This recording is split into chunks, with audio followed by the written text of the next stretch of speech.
Hello दोस्तों, आपका बहुत बहुत स्वागत है एमबीसी नर्सिंग क्लासेस में। आज की वीडियो में हम बात करेंगे स्ट्रक्चर ऑफ मॉडल मेम्ब्रेन, यानी कि जो सेल मेम्ब्रेन होती है उसके जितने भी मॉडल बताए गए उसकी स्ट्रक्चर को लेके कि उसकी स्ट्रक्चर किस तरीके से होती है। तो बहुत सारे साइंटिस्ट आए जिन्होंने अपने अपने मॉडल को प्रस्तुत किया और उसके बाद उन्होंने बताया कि सेल की जो मेम्ब्रेन होती है वो किस तरीके से इसका अरेंजमेंट होता है। इसके बारे में आज हम कंप्लीट बात करने वाले हैं और एक एक मॉडल को अपन डिटेल में पढ़ेंगे। उसके बाद हम उसकी जो कंपोजिशन है उसके बारे में बात करेंगे।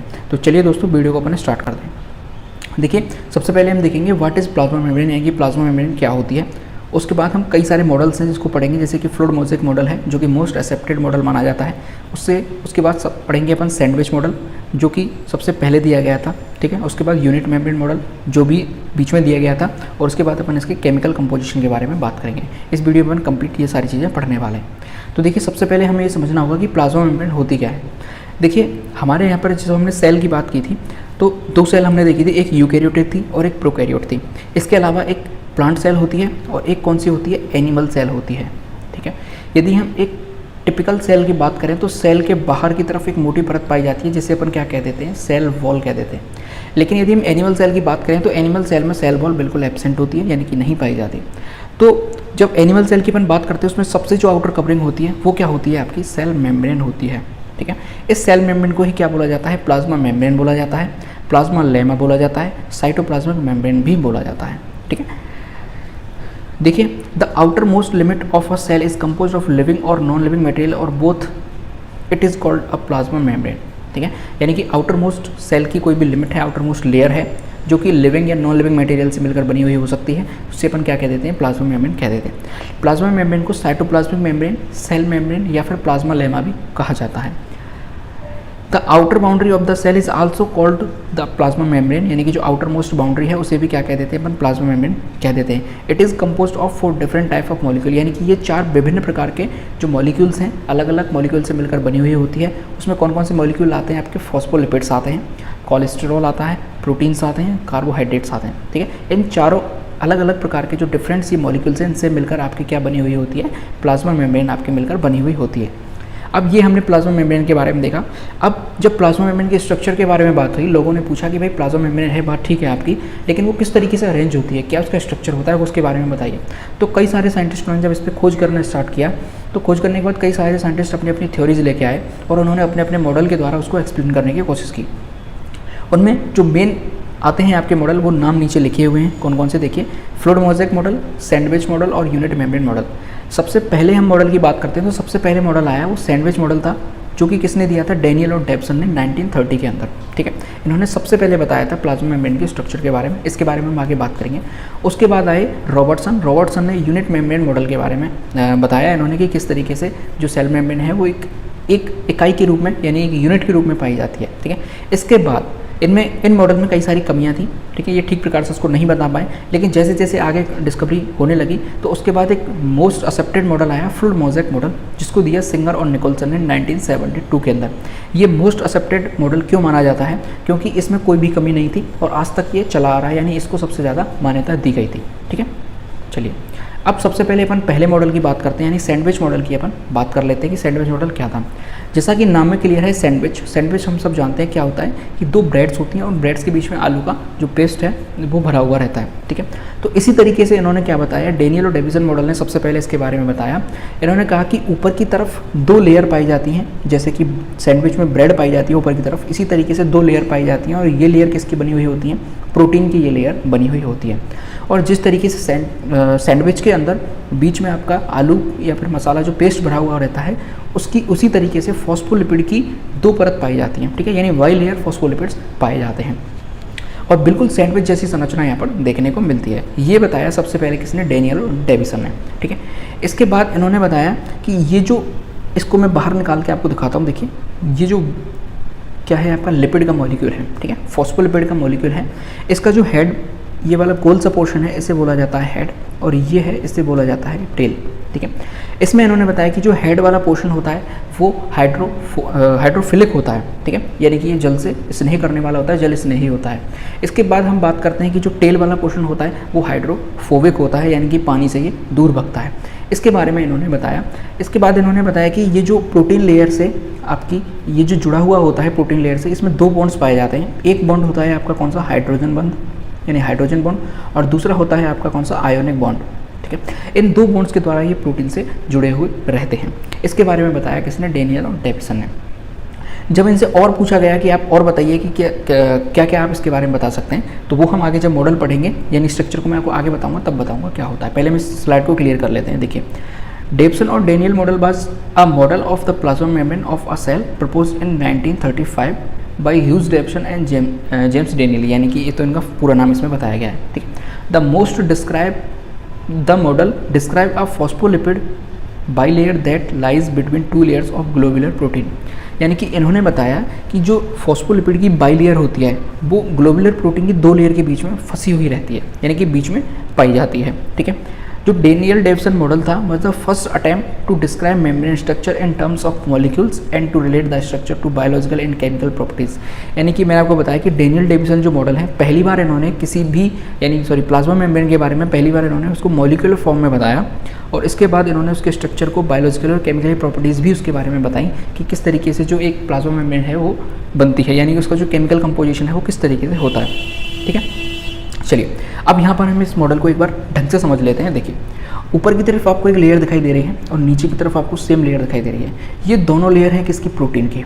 ठीक है, बीच में आपको ये रेड कलर के दिखाई दे रहे हैं, मैं दूसरे कलर से ले लेता हूँ, ग्रीन से ले लेता हूँ। ये आपको रेड कलर के दिखाई दे रहे हैं, ये क्या है, फॉस्फोलिपिड है, और इसकी कितनी लेयर दिखाई दे रही है आपको, दो लेयर दिखाई दे रहे हैं। ठीक है, यदि हम एक फॉस्फोलिपिड के मॉलिक्यूल की बात करें, ठीक है, तो इसका एक ये पोर्शन है, ठीक है, इसका ये क्या है, हेड वाला सिरा है।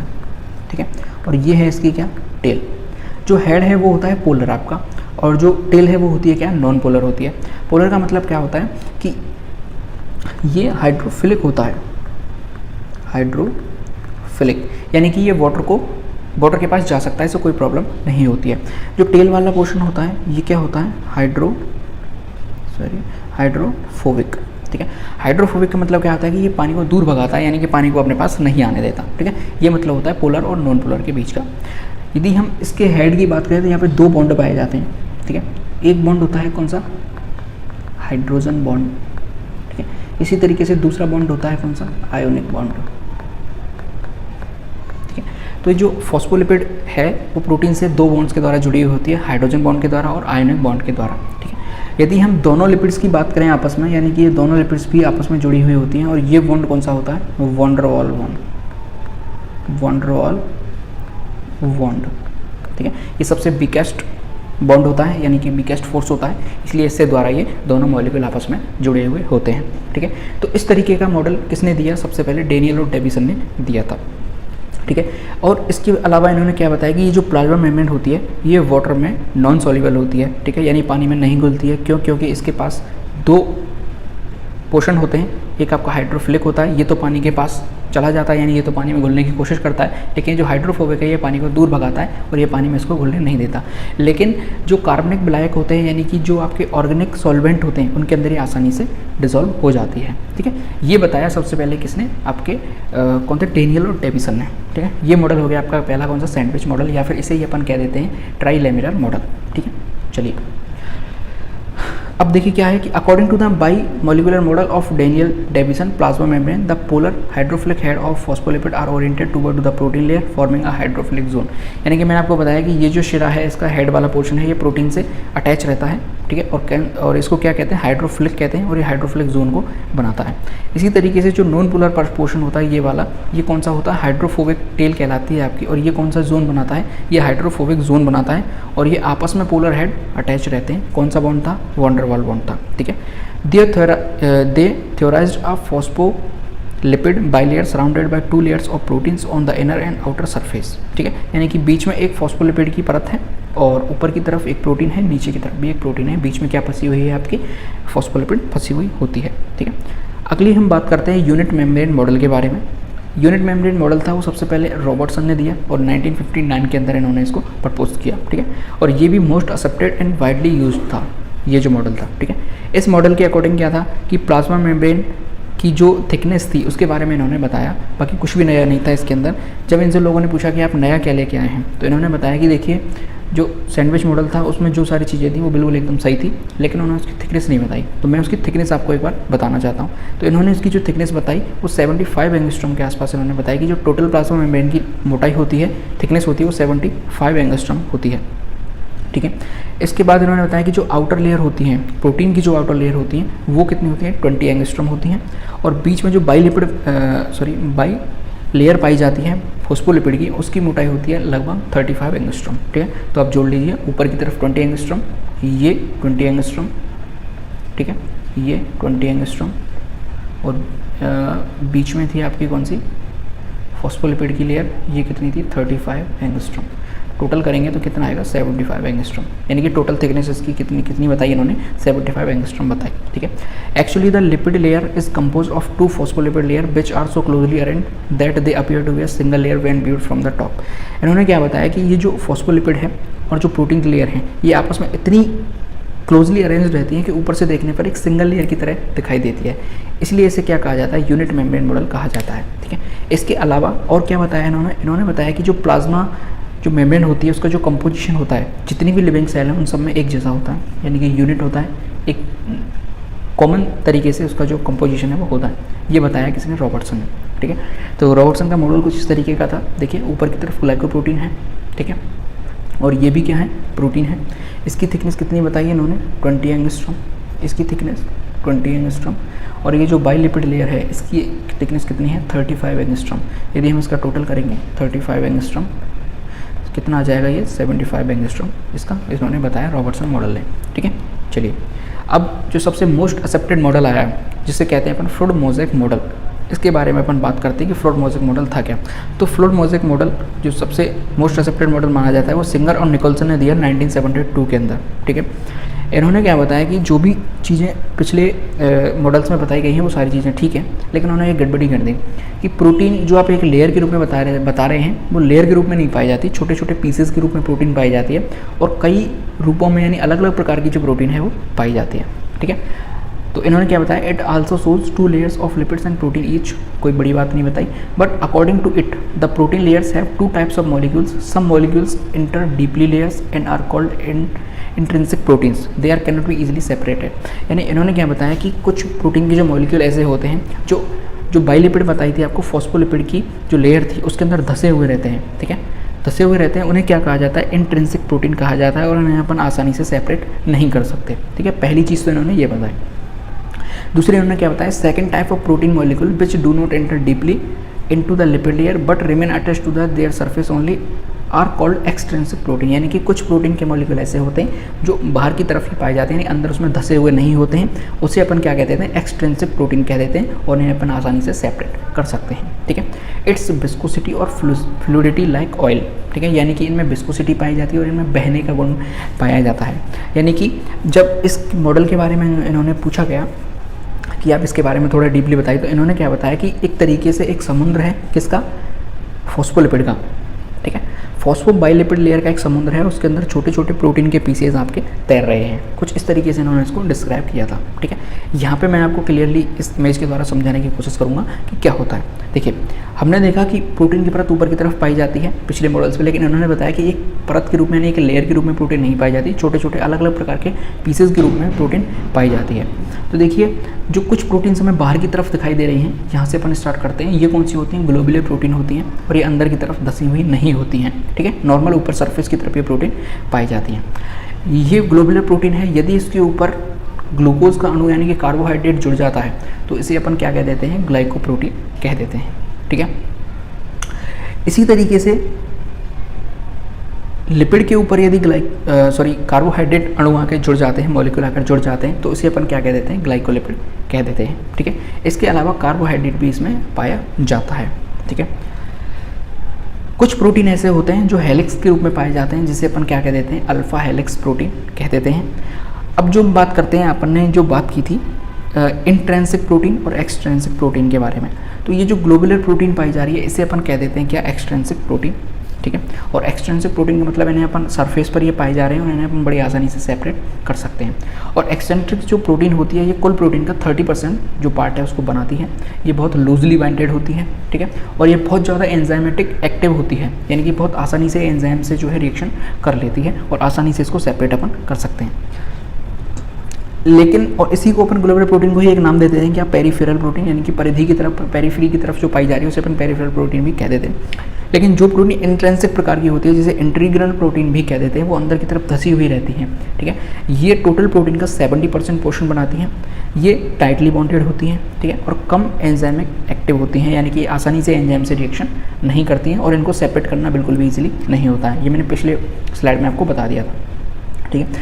लेकिन एक तीसरी प्रकार की प्रोटीन के बारे में और इन्होंने बताया कि जो इंट्रिंसिक जो प्रोटीन होती हैं वो एक चैनल के रूप में भी कार्य करने लग जाती हैं, चैनल के रूप में ट्रांसफ़र हो जाती हैं। और वो चैनल क्या करते हैं, कोई भी मॉलिक्यूल यदि अंदर से बाहर आता है या बाहर से अंदर जाता है तो इन्हीं प्रोटीन के द्वारा अंदर या बाहर जा सकता है और कोई भी रास्ता उसके पास नहीं होता है। ये चैनल प्रोटीन की प्रेजेंस के कारण ही जो प्लाज्मा मेम्ब्रेन है, इस प्लाज्मा मेम्ब्रेन को सेलेक्टिवली परमिएबल मेम्ब्रेन भी कहा जाता है, ठीक है।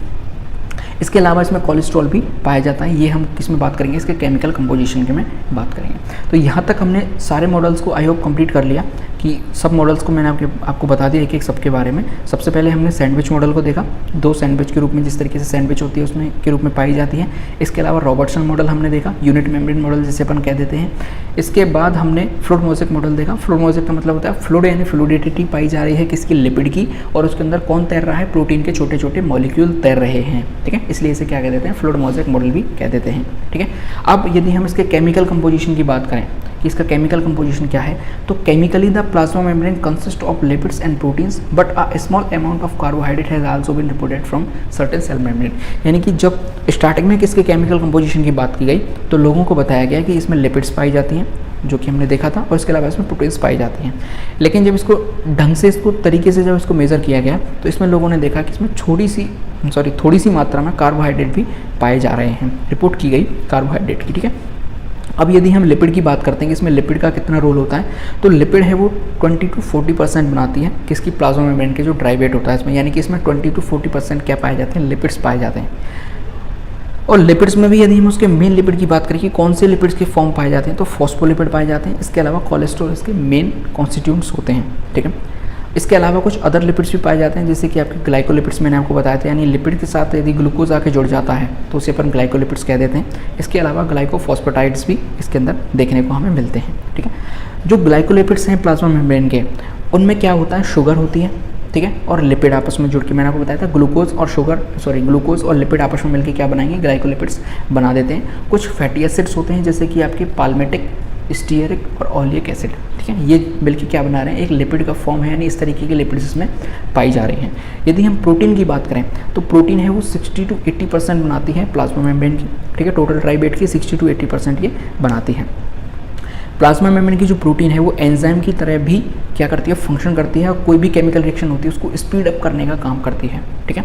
Act as receptors for specific molecule और transport material across the cell membrane. मैंने अभी आपको बताया कि चैनल प्रोटीन जो पाई जा रही थी, देखिए पीछे ये देखिए, ये जो चैनल प्रोटीन्स हैं ये किस तरीके से काम करती हैं, बिल्कुल एंजाइम की तरह काम करती हैं और आसानी से कोई भी मटेरियल इसको ट्रांसपोर्ट करने में हेल्प करती हैं, और कोई भी केमिकल रिएक्शन होती है तो उसको स्पीड अप करने का भी ये काम करती हैं। ये प्रोटीन का काम होता है।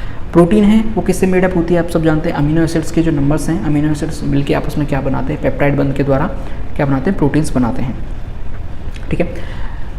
इसके अलावा जो 2 मोस्ट इंपॉर्टेंट फंक्शन है प्रोटीन के क्या है, the help in movement of molecule of substance across the membrane, यानी कि मॉलिक्यूल है कोई भी सब्सटेंस को उसको मेम्ब्रेन से अक्रॉस कराने का काम करते हैं, मूवमेंट कराने का काम करती हैं, चैनल प्रोटीन करती हैं ये काम, ठीक है। They help in different enzymatic activity of the membrane, यानी एंजाइमेटिक जितनी भी एक्टिविटीज़ होती हैं उनमें ये क्या करती हैं, हेल्प करती हैं, ठीक। अब जो थोड़ा सा जो कार्बोहाइड्रेट के बारे में बताना चाह रहा था उसके बारे में सुनिए। The presence of carbohydrates in plasma membrane was suggested by Bell, यानी कि 1962 के अंदर बेल ने सबसे पहले बताया कि भाई थोड़ा सा कार्बोहाइड्रेट भी उसके अंदर पाया जाता है, ठीक है। पहले कार्बोहाइड्रेट को बिल्कुल नेग्लेक्ट कर दिया जाता था, लेकिन कार्बोहाइड्रेट में पॉलीसैकेराइड का पाए जाते हैं, ठीक है, पॉलीसैकेराइड कार्बोहाइड्रेट पाए जाते हैं।